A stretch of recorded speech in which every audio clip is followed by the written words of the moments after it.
আজকের গুরুত্বপূর্ণ আঞ্চলিক সংবাদে সবাইকে জানাই স্বাগতম। আজ 6 ফেব্রুয়ারি 23 মাঘ বৃহস্পতিবার। আজকের সকালের বিশেষ বিশেষ খবর হলো বরাক উপত্যকার রেল মানচিত্রে ফের নয়া ফলক, নয়া ইতিহাস, বদরপুর থেকে যাত্রা বিদ্যুৎ চালিত ট্রেনের। আপ ডাউন পদ্মা সুনই দিল্লি, ইঙ্গিত বুথ ফেরতে। শ্রীভূমিতে শিক্ষা বিভাগীয় আধিকারিকদের সঙ্গে পর্যালোচনা বৈঠক শিক্ষামন্ত্রীর। 71 পৌরসভার 1044 কর্মীর চাকরি নিয়মিত, সিদ্ধান্ত ক্যাবিনেটের। অভ্যুত্থানের 6 মাস, তাণ্ডব ধানমন্ডির মুজিব জাদুঘরে।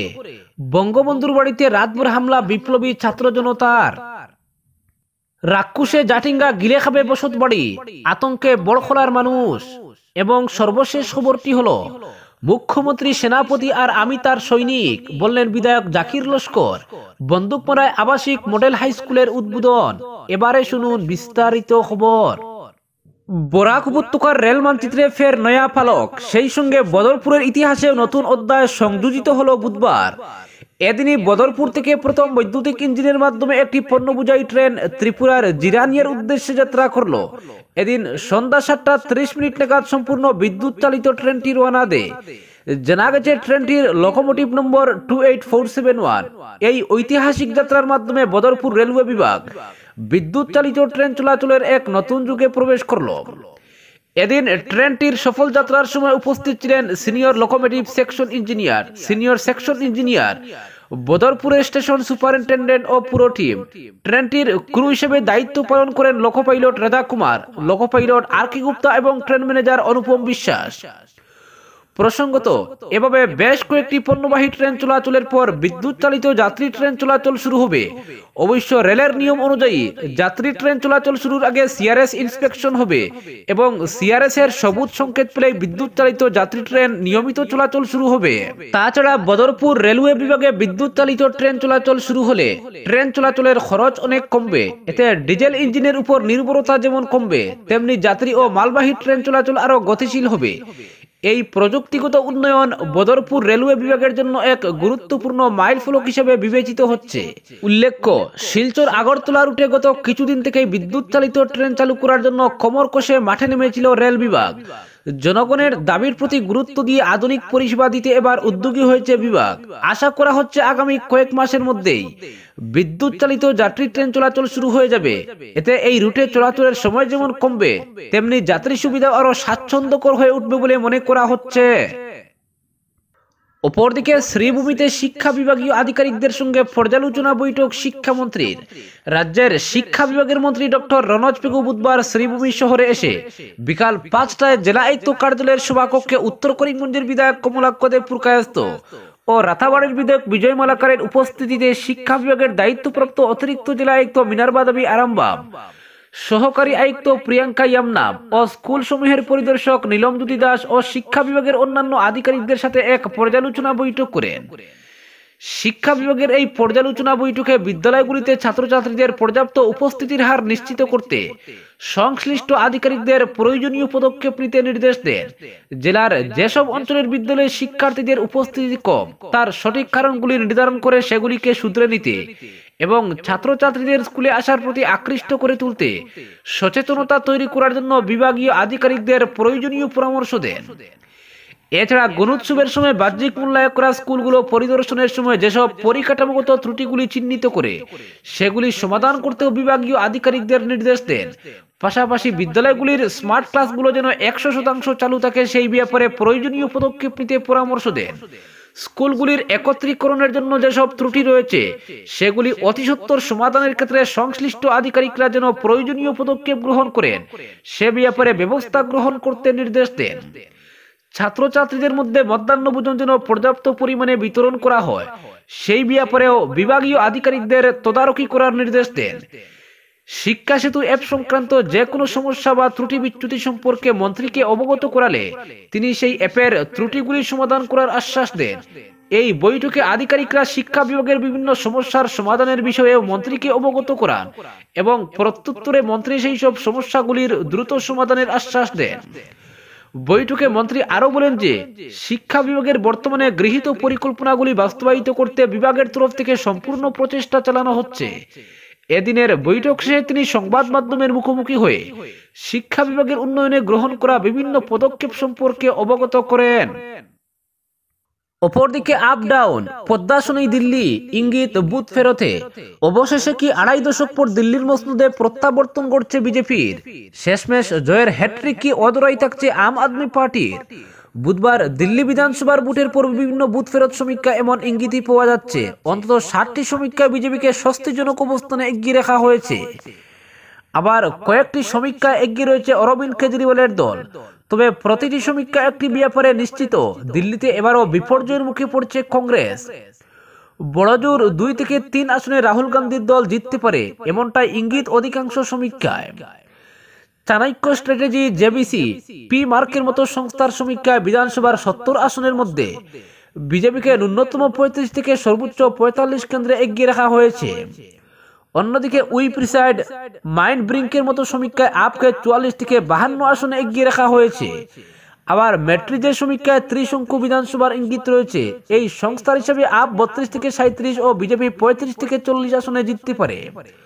সবকটি বুথ ফেরত সমীক্ষার গড় হিসাব ধরলে দেখা যাচ্ছে বিজেপি 39, আপ 30 ও কংগ্রেস 1টি আসনে জিতবে। প্রত্যাশিতভাবেই আপের পক্ষে বুথ ফেরত সমীক্ষাকে ফুৎকারে উড়িয়ে দেওয়া হয়েছে। দলের মুখপাত্র সুশীল গুপ্তা বলেছেন, 2015 ও 2020 সালের বুথ ফেরত সমীক্ষাতেও আপকে অনেক পিছনে রাখা হয়েছিল, কিন্তু বুটের ফল বেরোনোর পর দেখা গেছে অরবিন্দ কেজরিওয়ালের পক্ষেই পূর্ণ সমর্থন রয়েছে দিল্লিবাসীর। এবারও তেমনটাই হবে। অন্যদিকে কেন্দ্রীয় প্রতিমন্ত্রী হর্ষ মালহোত্রা বলেছেন, বুথ ফেরত সমীক্ষায় কি বলা হয়েছে সেটা আমাদের কাছে গুরুত্বপূর্ণ নয়, কারণ আমরা জানি আপ সরকারের দুর্নীতি ও অপশাসনের বিরুদ্ধে দিল্লির মানুষ এবার বিজেপির পক্ষেই ভোট দেবেন। কোনো সমীক্ষাতেই সুখবর নেই। তারপরও দিল্লির প্রাক্তন মুখ্যমন্ত্রী প্রয়াত শীলা দীক্ষিতের ছেলে সন্দীপ বলেছেন, 8 ফেব্রুয়ারি অবধি অপেক্ষা করুন, কংগ্রেস অনেক ভালো ফল করবে। অপরদিকে রাজ্যের 71টি পুরসভা ও নিগমের 1044 জন কর্মচারীর চাকরি নিয়মিত করার জন্য আসাম পুর কর্মচারী অর্থাৎ প্রাদেশিকীকরণ আইন 2025-কে অনুমোদন জানিয়েছে ক্যাবিনেট। বুধবার মুখ্যমন্ত্রী হিমন্ত বিশ্ব শর্মার উপস্থিতিতে অনুষ্ঠিত ক্যাবিনেট বৈঠকে এই সিদ্ধান্ত হয়েছে। ক্যাবিনেট বৈঠকের পর এক সাংবাদিক সম্মেলনে একথা জানিয়েছেন মন্ত্রী জয়ন্ত মল্ল বড়ুয়া। তিনি বলেন, এর ফলে 2013 সালের 4 সেপ্টেম্বর বা তার আগে নিযুক্ত 71টি পুরসভা ও নিগমের কর্মচারীদের চাকরি স্থায়ী হবে।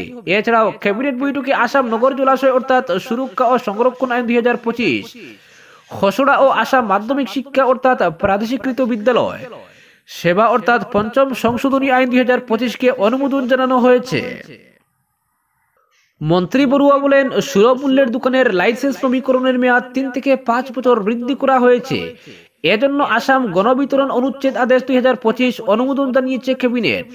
বেসরকারি স্কুলে আর্থিকভাবে দুর্বল শ্রেণীর শিশুদের জন্য 25% আসন সংরক্ষণ নিশ্চিত করার লক্ষ্যে একটি পোর্টাল চালু করার সিদ্ধান্ত নিয়েছে ক্যাবিনেট।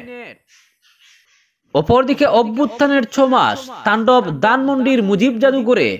বঙ্গবন্ধুর বাড়িতে রাতভর হামলা বিপ্লবী ছাত্র জনতার। 5 আগস্টের রক্তক্ষয়ী অভ্যুত্থানের ঠিক 6 মাসের দিনই গুড়িয়ে দেওয়া হলো বঙ্গবন্ধু শেখ মুজিবুর রহমানের স্মৃতি জাদুঘরটি। বুধবার রাতে ঢাকার ধানমন্ডি 32 নম্বরে জাদুঘরে গিয়ে বিক্ষোভ ও ভাঙচুর করছে 24-এর বিপ্লবী ছাত্র জনতা। বুধবার রাত 8টার দিকে এই বিক্ষোভ শুরু হয়। এ সময় বিক্ষোভকারীরা বাড়িতে ঢুকে ভাঙচুর করেন বলে জানা গেছে।